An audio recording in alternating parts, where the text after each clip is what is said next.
روزوں کے اندر ہماری جو کوتاہیاں ہوتی ہیں، روزے کو ان کے پورے آداب کے ساتھ ہم رکھ نہیں پاتے، تو اس کا کفارہ صدقہ فطر کے نام سے ہمارے اوپر واجب کیا گیا ہے۔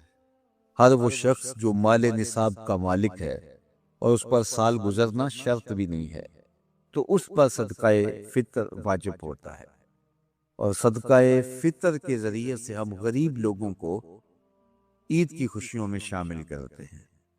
تو غرباء کو، مساکین کو عید کی خوشیوں میں شامل بھی کیجئے، اور ان کی ضروریات کا ضرور خیال کیجئے۔ اپنی ہمسائیگی میں، اپنی رشتہ داریوں میں بہت خیال رکھیے گا، اور لوگوں کو عزت نفس دیجئے گا، لوگوں کی ضروریات کا خیال رکھیے گا، اور اپنے بچوں کو بھی اس بات کی تلقین کیجئے گا کہ وہ عید کے موقع پر اپنے دوستوں کو، بچیاں اپنی سہیلیوں کو ان کا پورا پورا خیال رکھیں، اور ان کی عزت نفس کا بھی خیال رکھیں۔ یہ بچپن کے اندر ہی بچوں کو جو اپنی انفرادیت جتلانے کا مزاج پیدا ہو جاتا ہے، اور یہ ساری زندگی ختم نہیں ہوتا، اور یہ عمومی طور پہ یہ وہ مواقع ہوتے ہیں جن مواقع پہ یہ احساس ان کا جو ہے وہ اجاگر ہوتا ہے، پھر بڑھتا بڑھتا ایک مرض بن جاتا ہے۔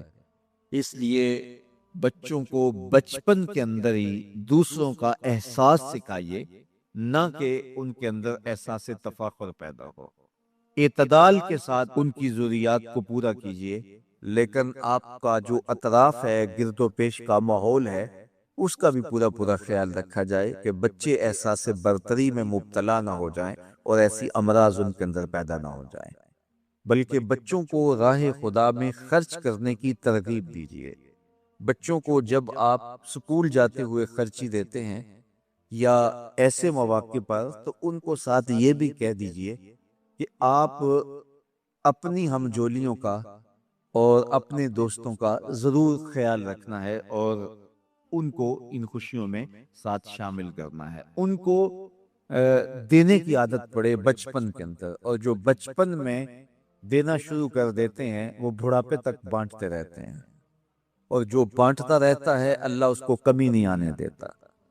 تو یہ مزاج اچھی طرح سے راسخ ہو، بچوں کے اندر پختہ ہو، تو یہ عید نئے کپڑے پہننے کا نام نہیں ہے، عید جو ہے وہ اللہ سے ڈرنے کا نام ہے۔ حضرت سیدنا فاروق اعظم رضی اللہ تعالیٰ عنہ عید کے دن رو رہے تھے، تو کسی نے کہا کہ عمر عید کے دن رو رہے ہو؟ تو کہا مجھے نہیں پتا میرے روزے قبول ہوئے ہیں یا میں مقبولین میں سے ہوں یا مطرودین میں سے۔ اگر مقبول ہوں تو اچھی بات ہے، اور اگر مقبول نہیں تو روزے منہ پہ مارے جاتے ہیں۔ تو اس لیے عید کا موقع ہمارے لیے ایک بہت بڑا امتحان بھی ہے، اور عید کا موقع ایک اعتبار سے بہت بڑی خوشی بھی ہے کہ اللہ تعالیٰ نے ہمیں توفیق نصیب کی کہ ہمیں 29 یا 30 روزے نصیب کیے۔ روزے 30 ہوں یا 29 ہوں، یہ بات ذہن میں رکھیں، اللہ ثواب پورے 30 کا عطا کرتا ہے۔ جو پاکستان میں اس وقت چاند کی صورتحال ہے، تو غالب امکان یہی ہے کہ آج آخری روزہ ہوگا اور کل عید ہوگی، لیکن یہ رویت حلال کمیٹی کے اعلان پر منحصر ہے۔ اگر ان کو شرعی شہادتیں مل جاتی ہیں اور وہ اعلان کرتے ہیں تو کل عید ہوگی، اگر نہیں اعلان کرتے تو پرسوں عید ہوگی، چونکہ یہاں تو شریعت نے ہمیں جو کہا ہے وہ یہی ہے کہ روزہ چاند کو دیکھ کے رکھو، اور روزہ چاند کو دیکھ کے افطار کرو۔ تو چاند کی رویت جب ہوگی تو ہم روزہ رکھیں گے، چاند کی رویت ہوگی تو ہم عید کریں گے۔ تو ہم حضور علیہ السلام کے اس فرمان کے پابند ہیں۔ جدید ذرائع جو ہیں ان سے ہم مدد تو حاصل کر سکتے ہیں، لیکن شرط رویت ہے، تو رویت سے ہی عید ثابت ہوگی، رویت سے ہی روزہ ثابت ہوگا۔ جب رزق تنگ ہونے لگے، صدقہ دے کے رب سے کاروبار کر لو، صدقے سے تمہارے رزق میں اضافہ ہوگا۔ یہ رب کا وعدہ ہے، اللہ کے وعدے جھوٹے نہیں ہو سکتے۔ رزق کی برکت کا ایک اور بہت بڑا ذریعہ النکاح ہے۔ فرمایا اگر تم نکاح کرو گے، تم فقیر ہو وہ تمہیں غنی کر دے گا، لوگ کہتے ہیں بچہ پیروں پہ کھڑا ہو لے تو پھر نکاح کریں گے.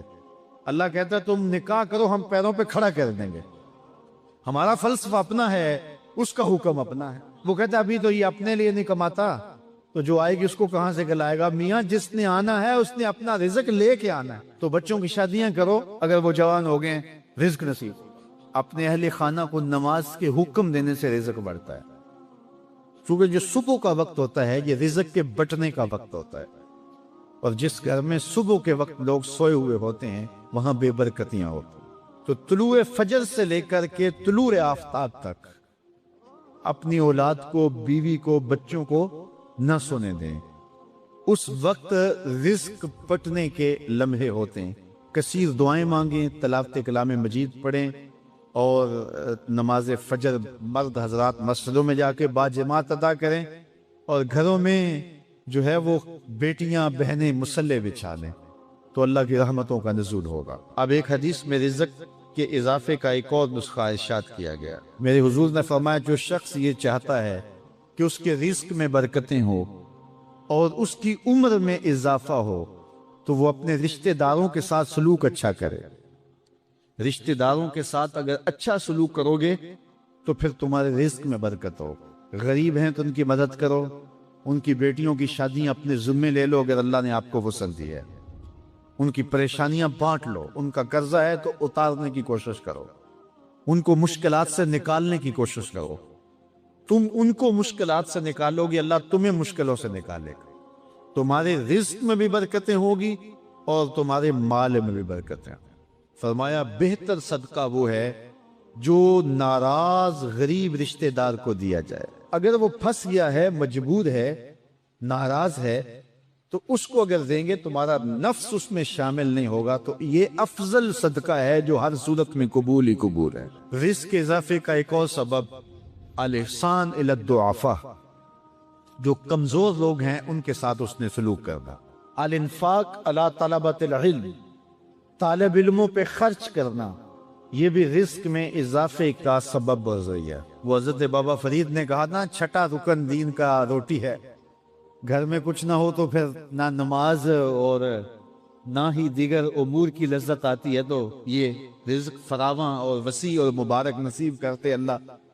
تو اس کے لیے ایک اور وظیفہ میں دیتا ہوں، اور وہ یہ کہ مغرب کے بعد 21 مرتبہ سورۃ الکوثر پڑھ لیں، کثرت ہو جائے گی انشاءاللہ.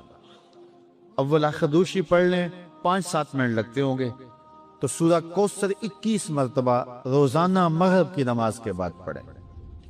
اور اگر بہت زیادہ مسائل ہیں تو ہر نماز کے بعد پڑھ لیں، تو انشاءاللہ آپ دیکھیں گے کہ گھر میں برکتیں اترتی محسوس ہوں گی، انوار کا نزول ہوتے محسوس کریں گے.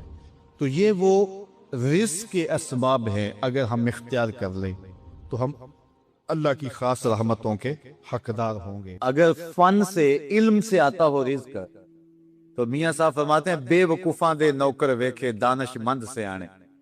بے وقوفاں دے نوکر ویکھے دانش مند سیانے. انگوٹھا چھاپ شخص ہوتا ہے اور MBA جو ہے تعلیم کے حامل، اس کے منشی بیٹھے ہوئے ہوتے.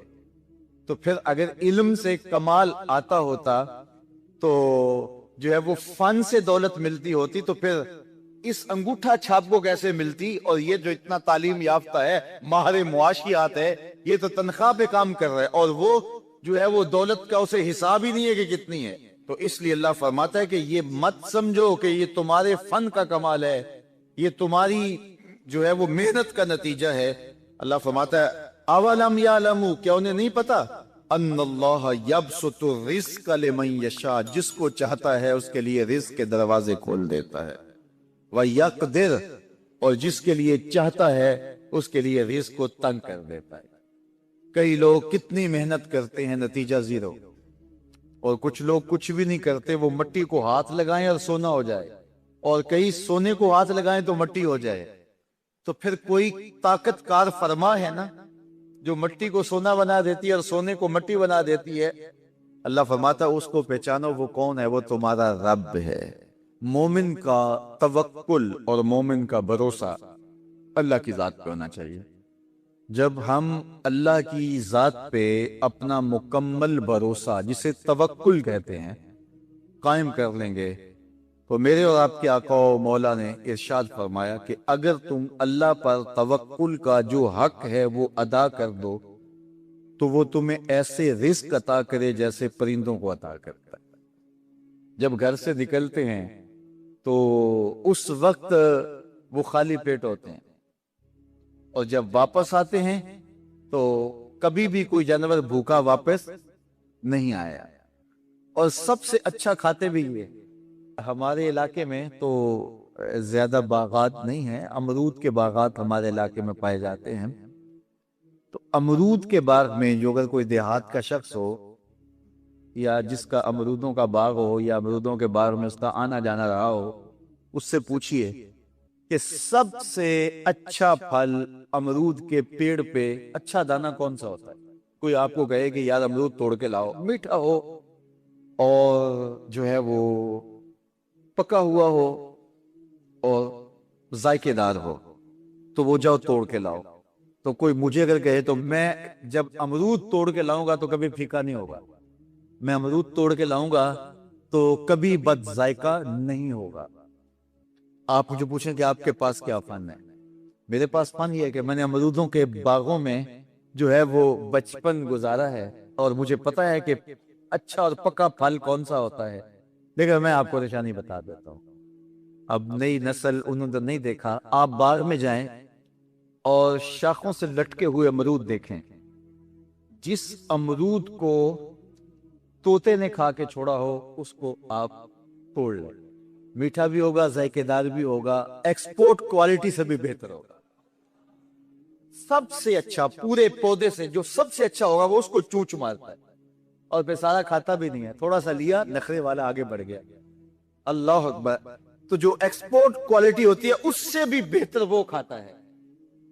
تو یہ اللہ پر توکل کرنے والے ہیں۔ ہمیں تو پتا ہوتا ہے نا ہم نے دکان پہ جانا ہے، ہمیں پتا ہوتا ہے ہم نے فیکٹری کام پہ جانا ہے، ہم نے پتا ہوتا ہے ہم وہ دہاڑی فلاں جگہ کرنے جانا ہے۔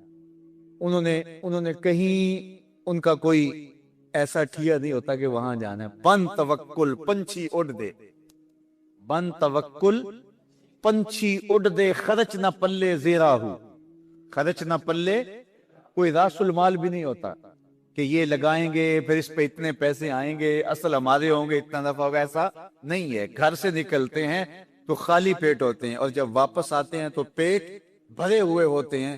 میرے اور آپ کے آقا و مولا نے کہا مجھے پورا یقین ہے اس پہ، اور آپ کو بھی پورا یقین ہونا چاہیے، انشاءاللہ ہوگا، کہ میرے حضور نے فرمایا کہ اللہ پر جو توکل ہے وہ حق ادا کرو، پھر وہ تمہیں ایسے رزق دے گا جیسے پرندوں کو دیتا ہے، تمہیں پرندوں کو دیتا ہے، ایکسپورٹ کوالٹی۔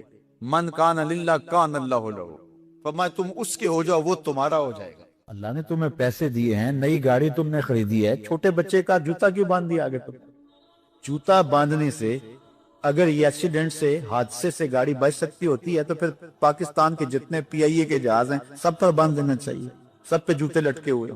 عجیب تم نے فلسفہ تراشا، کسی نے جو ہے وہ کالی رنگ کی پٹی باندھ دی نیچے، اس سے اس کو نظر نہیں لگے گی۔ گھوڑے کے پاؤں کے نیچے جو کھری لگی ہوئی ہوتی ہے، کچھ لوگوں نے اپنے گھروں میں وہ باندھی ہوئی ہوتی ہے کہ اس سے ہمارے گھر کے اندر کوئی مصیبت نہیں آئے گی، کوئی تکلیف نہیں آئے گی۔ کسی نے ہنڈیا اپنے گھر کے اوپر الٹی رکھی ہوئی ہوتی ہے، یہ ہنڈیا بچا لے گی، اور میاں ہنڈیا کیا بچائے گی؟ اللہ کے قہر سے کچھ نہیں بچا سکتا۔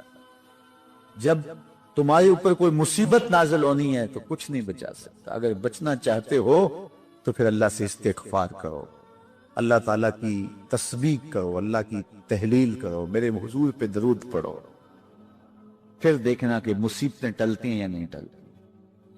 تو یہ خام خواہ کے رکیے، اور یہ عامل لوگ جو ہیں ان کا تو کام ہی یہی ہے، ان کا کام چلتا ہے لوگ ذوف الاعتقادی میں مبتلا رہیں، اور یہ کہہ دیتے ہیں کہ آپ کے خاندان میں ایک منحوس عورت ہے، یہ اس کا کیا ہوا ہے، تو کوئی نہ کوئی منحوس تو پہلے ہی انہوں نے طے کر رکھی ہوتی ہے، فوراً ذہن وہاں جا کلک ہو جاتا ہے۔ اس کا نون سے نام شروع ہوتا ہے، اس کا کاف سے نام شروع ہوتا ہے، اس کا جیم سے نام شروع ہوتا ہے، تو پورے خاندان میں کسی کا نام کاف، نون یا جیم سے تو شروع ہوتا ہی ہوگا، یا دوستوں میں، تو فوراً ذہن جو ہے ادھر منتقل ہو گیا۔ اب یہ بابا جی نے بتا دیا ہے، ہاں اس نے یہ بات کی تھی، کچھ باتیں یاد آنے لگی، اس کاف سے شروع ہونے والے نام کے ساتھ نفرت پیدا ہو گئی۔ اس بابے نے نفرت کا کاروبار کیا ہے. اس نے تو 100 روپے 200 روپے لے لیے لیکن دو انسانوں کے اندر نفرت ڈال دی. اس کا گریبان کل قیامت کے دن پکڑا جائے. ان ملنگوں کے پاس، ان ذوف الاعتقادی کو پھیلانے والوں کے پاس کبھی نہ جاؤ. تمہیں مصیبت پڑی ہے، تمہیں لگ رہا ہے کہ شاید میرے اوپر جادو ہے، تو پڑھو نا سورہ بقرہ. جادو جڑ سے اکھڑ جائے گا. 40 دن اپنے گھر میں سورہ بقرہ پڑھو، برکت ہوگی. کہتے ہیں مولوی صاحب 40 دن تو نہیں پڑھی جا سکتی، 2.5 پارے ہمیں کوئی تعویذ ہی کرتا. ہم شارٹ کٹ چاہتے ہیں نا، روزانہ صبح 2.5 پارے سورہ بقرہ پڑھے، یہ تو ہم سے نہیں پڑھی جائے گی. تو آپ کوئی تعویذ ہی لکھیں. کاروبار میں برکت نہیں، میں کہتا ہوں پڑھو نا سورہ واقعہ، 3 رکوع، برکت ہوگی. ہم کہتے ہیں ہمیں تعویذ ملنا چاہیے، بس وہ ہم گلے میں رکھ دیں، بٹوے میں رکھ لیں، پرس میں رکھ لیں اور ہمارا کام ہو جائے. ہمیں کچھ بھی نہ پڑھنا پڑے، ہمیں وضو تک نہ کرنا پڑے، نماز نہ پڑھنی پڑے اور برکت ہو جائے. ایسے برکت تو نہیں آتی. اس لیے چھوڑو ان کی جان، آؤ قرآن مجید پہ آؤ، آؤ سجدوں پہ آؤ، آؤ دعاؤں پہ آؤ. سحری کے وقت اس کی رحمتیں آواز دے رہی ہوتی ہیں. حل میں مسترزقن، ہے کوئی رزق مانگنے والا؟ اور تم اس وقت سوئے ہوئے ہو، سارے دن ٹھوکریں کھاتے ہو. آؤ نہ اس وقت جھولی پھیلا کے، ہاتھ پھیلا کے کہو مالک تو جھولیاں بھر دے. تو پھر دیکھنا کہ میرا بیٹا سالم مشرکین کی قید میں ہے اور میں فاقوں کی حالت میں ہوں. تو فرمایا آل محمد کے پاس ایک سیر جو ہیں، بس اس کے علاوہ ہمارے پاس بھی کھانے کے لیے دنیاوی اسباب نہیں ہیں. کہا صبر کرو اور اللہ سے ڈرو اور لا حول ولا قوت الا باللہ کثرت کے ساتھ پڑھو. یہ ایسا وظیفہ ہے، ایک حدیث پاک میں آتا ہے کہ یہ 99 بیماریوں کا علاج ہے. اس میں سب سے کم درجے کی بیماری ہم اور غم ہے. یہ دکھوں کا مداوع ہے، مشکلات کا علاج ہے، اور یہ وظیفہ میرے حضور نے بتایا. حضرت ابو ذر غفاری رضی اللہ تعالیٰ عنہ کو حضور نے 5 چیزیں بتائی تھی. ان میں سے 5ویں چیز یہ تھی کہ ابو ذر کثرت کے ساتھ لا حول ولا قوت الا باللہ پڑھا کرو. فرمایا عرش الہی کے نیچے ایک خاص خزانہ ہے، یہ وظیفہ وہاں سے آیا ہے. یہ زندگی میں معمول بنا لو. جب پھنس جاؤ، مشکلات میں آ جاؤ تو لا حول ولا قوت الا باللہ پڑھو، اللہ راستے کھولے گا. تو حضور نے 3 چیزیں فرمائی: اللہ سے ڈرو، صبر کرو اور کثرت کے ساتھ لا حول ولا قوت الا باللہ پڑھو. وہ فرماتے ہیں کہ میں یہ عمل شروع کیا، ابھی گھر میں بیٹھا ہی تھا کہ دروازے پہ دستک ہوئی. تو میں اٹھا کہ دروازہ کھولوں دیکھوں کہ کون ہے. تو دروازہ کھولا، دیکھا میرا بیٹا کھڑا ہے اور اس کے پیچھے 100 اونٹ کھڑے ہیں. تو میں نے کہا کہ تم اور یہ اونٹ؟ کہا مجھے موقع لگ گیا، میں ان کی قید سے بھاگ آیا. وَيَرْزُقْهُ مِنْ حَيْثُ لَا يَحْتَسِبُ، وہ تمہیں وہاں سے رزق دے گا جہاں سے تمہیں گمان بھی نہیں. اس کے ہو کے تو دیکھو. اللہ اکبر. اللہ کے ہو جاؤ تو پھر وہ تمہاری ضرورتوں کا کفیل ہو جائے.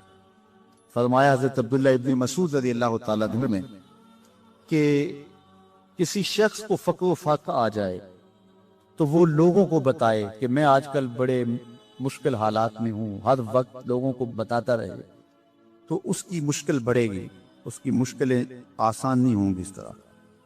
اور اگر وہ اپنی اس مشکل کو کسی سے شیئر نہ کرے بلکہ مصلی بچھا کے اپنے رب سے کہے کہ مالک فقر و فاقہ آ گیا ہے اور اس کا علاج تیرے پاس ہے، اس مرض کا مداوع تیرے پاس ہے.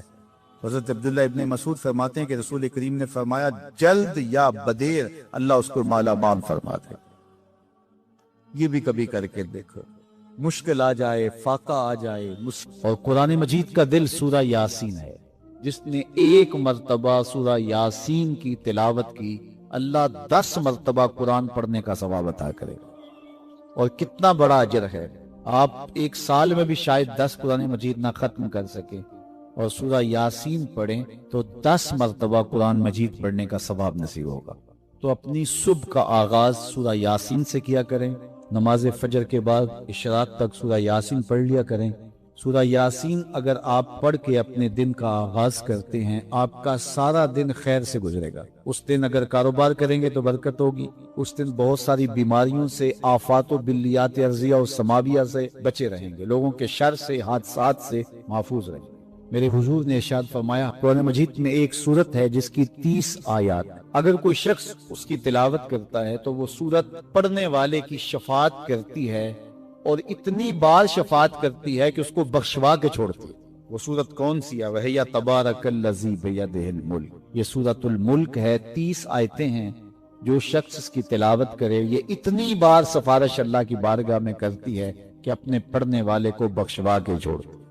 اپنے دن کا آغاز سورہ یاسین سے کریں اور اپنی شب کا آغاز سورہ ملک سے کریں۔ سونے سے پہلے سورہ ملک کی تلاوت ضرور کر لیں، انشاءاللہ اس سے رات برکت سے گزرے گی۔ جس نے ایک دن میں 100 مرتبہ سبحان اللہ و بحمدہ پڑھا، کتنی مرتبہ؟ 100 مرتبہ کیا پڑھا؟ سبحان اللہ و بحمدہ، فرمایا کہ اس کے گناہ سمندر کی جھاگ کے برابر بھی ہوں تو اللہ معاف فرما دے گا۔ تو یہ اپنے وظائف میں شامل کر لیجئے، سبحان اللہ و بحمدہ۔ اور حدیث بخاری ہے کہ 2 کلمے ایسے ہیں جو اللہ کو محبوب ہیں اور زبان پر مشکل نہیں، زبان پر بڑے آسان ہیں، اور جب میزان پہ رکھے جائیں گے تو پلڑے کو جھکا دیں گے، بڑے بھاری ہیں میزان پہ۔ وہ 2 کلمے یہی ہیں، سبحان اللہ و بحمدہ، سبحان اللہ العظیم۔ تو اگر اس کو 100 مرتبہ روزانہ پڑھے تو سمندر کی جھاگ کے برابر بھی گناہ ہو تو اللہ معاف فرما دیتا ہے۔ اللہ فرماتا ہے ما یفعل اللہ بعذابکم، وہ تمہیں عذاب دے کے کیا کرے گا؟ ذرا لہجہ دیکھیے، ذرا انداز، ما یفعل اللہ بعذابکم، وہ تمہیں عذاب دے کے کیا کرے گا؟ تم اس کی مخلوق ہو، اپنے دستے قدرت سے اس نے تمہیں بنایا ہے، تو وہ تمہیں عذاب دے کے کیا کرے گا؟ اس کی ضرورت نہیں ہے کہ تمہیں عذاب دے، نہ اس کی چاہت ہے کہ تمہیں عذاب دے۔ کوئی خود چھلانگے لگائے تو اس کی مرضی۔ فرمایا کہ ما یفعل اللہ بعذابکم، وہ تمہیں عذاب دے کے کیا کرے گا؟ ان شکرتم وآمنتم، اگر تم شکر ادا کرو اور ایمان لاؤ تو وہ تو قدردان ہے جو کوئی اس کا شکر کرتا ہے اور جو اس پر ایمان لاتا ہے۔ تو اللہ اس کے لیے عذاب نہیں رکھا، اس کے لیے رحمتیں رکھی ہوئی۔ تمہیں دست قدرت سے بنایا ہے اور وہ تمہیں خوش دیکھنا چاہتا ہے، تمہیں خوشحال دیکھنا چاہتا ہے، تمہیں سرشار دیکھنا چاہتا ہے، تمہیں نہال دیکھنا چاہتا ہے، تمہاری زندگی کو خوشگوار دیکھنا چاہتا ہے۔ تم نے اپنے آپ کو خود اپنے اعمال کی وجہ سے مصیبتوں میں ڈالا ہے، تو کہا شکر کرنے کی عادت ڈال لو، دیکھنا پھر اللہ تعالیٰ جل شانہ کی رحمتیں تمہارے اوپر کس طرح اترتی ہیں، اس کی نوازشیں تمہارے اوپر کیسے برستی۔ توکل اگر ہم سیکھ جائیں تو توکل ایک ایسی دولت ہے کہ جو خوشحال زندگی کی ضمانت بنتی۔ جب ہم اللہ پر توکل نہیں کرتے اور ہم سمجھتے ہیں یہ سب کچھ ہماری محنت کا نتیجہ ہی ہوگا، اور نتیجہ جب نہیں آتا تو پھر ہم بے چین مضطرب ہو جاتے، اور جب ہم اس پہ توکل کر لیں تو پھر ہمارا صرف اتنا ہی کام ہے کہ میاں ہم یہ کام کر رہے ہیں، بس یہ حکم، ہم بیج بو رہے ہیں، بس یہ حکم ہے اور بو رہے ہیں، باقی اس پہ بھروسہ ہے، یہ کام اس کا ہے کہ اس نے اس کو اگانا ہے، اس کے اوپر پھل لگانے ہیں۔ تو جب اس پہ توکل ہو جائے تو بندہ سوکھا رہتا ہے، ورنہ بندہ مشکل میں مبتلا ہو جاتا ہے۔ بسا اوقات ایسا ہوتا ہے کہ بندہ ایک منصوبہ تیار کرتا ہے، اس کا عملی نتیجہ اس کو سامنے نظر آ رہا ہوتا ہے، لیکن نتیجہ بالکل الٹ جاتا ہے۔ سید نلی المرتضیٰ فرماتے ہیں میں نے اپنے ارادوں کی شکست سے ہی اپنے رب کو پہچانا ہے، کہ میں ایک منصوبہ تراشتا ہوں کہ یہ اور یوں ہوگا اور وہ ہونا چاہیے، لیکن نتیجہ وہ نہیں آتا، تو کوئی طاقت ہے اس کا جو نتیجہ بدل دیتی ہے۔ تو بندہ اس طاقت پہ یقین کرتے، اس پہ توکل کر کے جو ہے وہ اس پہ بھروسہ کر لے تو زندگی سوکھی ہو جاتی ہے۔ مغرب میں جو اللہ پر یقین نہیں رکھتے وہ خودکشی کر لیتے ہیں کہ یہ کیوں ہو گیا، ایسا نہیں ہونا چاہیے تھا، لیکن ہم خودکشی اس لیے نہیں کرتے، ہم کہتے ہیں میرا رب جس طرح چاہے اس طرح ہی ہوتا ہے، جو اس نے طے کیا ہوا ہے وہ کر کے رہتا ہے، اس لیے تم اس پہ توکل کر لو اور اس پہ بھروسہ کرو۔ حضور علیہ الصلوۃ والسلام نے فرمایا لو انکم توکلون علی اللہ حق توکلہ، اللہ پر توکل کرنے کا جو حق ہے اگر تم وہ ادا کرتے تو فرمایا اللہ تمہیں ایسے رزق عطا کرے جیسے پرندوں کو عطا کرے۔ ہمارا تو کاروبار ہے، یہ فیکٹری ہے، یہ دکان ہے، یہ ہماری نوکری ہے، ہم نے یہاں سے کمائی کرنی ہے۔ پرندوں کا کوئی کاروبار نہیں ہوتا، کوئی نوکری نہیں ہوتی، کوئی ٹھیا، کوئی اڈا نہیں ہوتا جہاں جا کے انہوں نے رزق کے لیے کوئی آغاز کرنا ہوتا ہے، بلکہ حضور نے فرمایا تغدو خماسا وتروح بطانا، جب وہ صبح گھر سے نکلتے ہیں تو خالی پیٹ نکلتے ہیں اور انہیں کوئی اپنی منزل کا تعین نہیں ہوتا، جدھر خیال آیا اڑ گئے ادھر، لیکن کبھی ایسا نہیں ہوا کہ شام کو خالی پیٹ واپس آیا۔ کہا وہ پیٹ بھر کے آتے ہیں۔ باہو بولے بن توکل پنچھی اڑ دے، خرچ نہ پلے زیرا ہو۔ جب گھر سے اڑتے ہیں تو ان کے پلے نہ کوئی خرچ ہوتا ہے، نہ راس المال ہوتا ہے، نہ کوئی اوزار ہوتے ہیں، نہ کوئی ہتھیار ہوتے ہیں، کچھ بھی نہیں ہوتا، یوں ہی گھر سے نکلتے ہیں، کبھی بھی خالی پیٹ نہیں آئے۔ فرمایا اگر اللہ پہ پرندے توکل کر لیں تو اللہ اسے بھی عطا کرتا ہے، تم توکل کرو گے تو تمہیں عطا نہیں کرے گا۔ اور یہ بات پکی ہے کہ آپ جب راہ خدا میں دیتے ہیں تو آپ کے رزق میں، مال میں کبھی کمی نہیں آتی۔ اللہ کے محبوب نے 3 چیزیں قسم کر کے کہی ہے۔ حضور نے کچھ چیزیں ارشاد فرمائی تو ان میں سے 3 چیزوں کے بارے میں فرمایا کہ یہ تو میں اللہ کی قسم کر کے تمہیں کہتا ہوں، اور ان میں سے ایک شے یہ کہ ما نقص مال عبد من صدقہ، فرمایا میں اللہ کی قسم اٹھا کے کہتا ہوں کہ صدقے سے مال کم نہیں ہوتا۔ تمہارا کیلکولیٹر حساب یہی بتاتا ہے کہ جو ہے وہ کم ہو گئے، 100 میں سے 10 دے دیے تو باقی 90 رہ گئے۔ آپ کا اکاؤنٹنٹ بھی آپ کو یہ بتاتا ہے کہ اتنے لاکھ میں سے اتنے ہزار دے دیے، باقی اتنے رہ گئے۔ لیکن میرے حضور نے کہا میں اللہ کی قسم اٹھاتا ہوں کہ صدقے سے مال کم نہیں ہوتا۔ دوسری بات فرمائی کہ جو شخص مانگنا شروع کر دیتا ہے، سوال کا دروازہ کھول دیتا ہے، اس کی کمی پوری نہیں ہوتی، یہ بھی میں اللہ کی قسم اٹھاتا ہوں۔ اور تیسری بات میرے حضور نے قسم فرما کے یہ کہی کہ جو شخص کسی کو معاف کر دیتا ہے، کسی نے کوئی زیادتی کی وہ معاف کر دیتا ہے، تو حضور فرماتے ہیں میں اللہ کی قسم اٹھا کے کہتا ہوں اس کی عزت میں فرق نہیں آئے گا۔ تو یہ 3 چیزیں حضور نے قسم کر کے فرمائی۔ تو اس لیے ہم اپنے ہمسایوں کو دیکھیں، ان کی ضروریات کا خیال رکھیں۔ تو حضور کی سیرت کا یہ عنوان جو حضرت خدیجہ الکبریٰ سے بہتر کون جانتا تھا، اپنا سارا مال انہوں نے حضور کو پیش کر دیا جب نکاح ہوا حضور سے کہ حضور اب یہ میرا نہیں، یہ آپ کا ہے، اور وہ سارا مال حضور نے لوگوں میں بانٹ دیا، ضرورت مندوں کی کفالت کرتے ہیں۔ تو کہا وَتَحْمِلُ الْكَلَّةَ، آپ لاچاروں کا بوجھ اٹھاتے ہیں، وَتَقْسِبُ الْمَعْدُومَ، اور جن کا کوئی نہیں ہے آپ ان کے کفیل بن جاتے ہیں اور آپ کمائی کر کے ان کے گھر کی ضروریات کو پورا کرتے ہیں۔ وَتَقْرِي الضَّيْفَ، اور آپ کی یہ خوبی ہے کہ آپ مہمان نوازی، مہمان نوازی آپ کا شعار ہے، آپ کا طرز زندگی ہے، اور مہمان کو جو کھلایا جاتا ہے اس کا حساب بھی نہیں ہوتا، اور مہمان کے ساتھ جو بیٹھ کے کھایا جاتا ہے اس کا بھی حساب نہیں ہوتا، اور مہمان اپنا رزق خود لے کے آتا ہے اور برکت چھوڑ کے جاتا ہے۔ تو مہمان کو کبھی بھی بوجھ نہیں سمجھنا چاہیے۔ تو کہا کہ اور تیسری اور آخری بات فرمائی وَتَعِينُوا عَلَىٰ نَوَائِبِ الْحَقِّ، جو لوگ مشکلات میں پھنسے ہوتے ہیں، مصیبت میں پھنس جاتے ہیں، مسائل میں گر جاتے ہیں، آپ ان کی مدد کر دی۔ ابھی حضور اعلان نبوت نہیں کیا، ابھی پہلی وحی نازل ہوئی ہے، تو حضور کی ماضی کی سیرت کو حضرت خدیجہ الکبریٰ لوگوں کے سامنے رکھ، آپ اس سے بھی پیچھے چلے جائیے۔ جب شب ابی طالب نے حضور کو حضور کے خاندان سمیت محصور کر دیا گیا، قریش مکہ نے حضور کو روکنے کے لیے بڑی کوششیں کی، لیکن حق کا یہ مسافر کبھی بھی رکنے والا نہیں تھا، بلکہ حضور کے چچا کو بلا کے کہا کہ اپنے بھتیجے سے پوچھو کہ تمہارا مسئلہ کیا ہے۔ دولت مال چاہیے تو ہمسائے لوگ مل کے اتنی دولت ان کو دے دیتے ہیں کہ کوئی کمی نہیں رہے گی، اور اگر کسی خاتون سے نکاح کرنے کی آرزو دل کے کسی گوشے میں ہو تو وہ بھی بتائیے، کسی سردار کی بیٹی سے نکاح کرنا چاہیں تو ہم اس کے لیے بھی حاضر ہیں، لیکن یہ بتوں کی مخالفت چھوڑ دی جائے۔ تو جب بہت ساری باتیں کی سب نے مل کے کی، اور جو ہے وہ دباؤ بھی ڈالا کہ اگر نہیں یہ کرتے تو پھر حالات کی تلخیاں اور جو کچھ ہے وہ آپ کے سر پہ ہوں۔ تو حضور کے چچا جناب ابو طالب حضور کے پاس آئے، تو ان کی طبیعت پر کچھ بوجھ تھا، تو انہوں نے کہا کہ بھتیجے میں اکیلا اتنے قبائل کے ساتھ لڑائی کا بوجھ نہیں اٹھا سکتا، میری کمر کمزور ہے۔ تو حضور علیہ السلام کی خدمت میں انہوں نے کہا کہ وہ تو اس طرح کی باتیں کر رہے ہیں، تو آقا کریم نے جو جواب دیا وہ سنیے۔ آپ نے فرمایا یا امی لو وضع الشمس فی یمینی والقمر علی یساری، اگر وہ سورج میرے دائیں ہاتھ میں رکھ دیں اور چاند کو لا کے میرے بائیں ہاتھ میں رکھ دیں اور دنیا بھر کے خزانے میرے قدموں میں ڈھیر کر دے، میں کبھی بھی حق کو باطل اور باطل کو حق نہیں کہہ سکتا۔ یہ وہ چیز ہے جہاں پر ہمیں کھڑا ہونا چاہیے۔ یہ رشوت کیا ہوتی ہے؟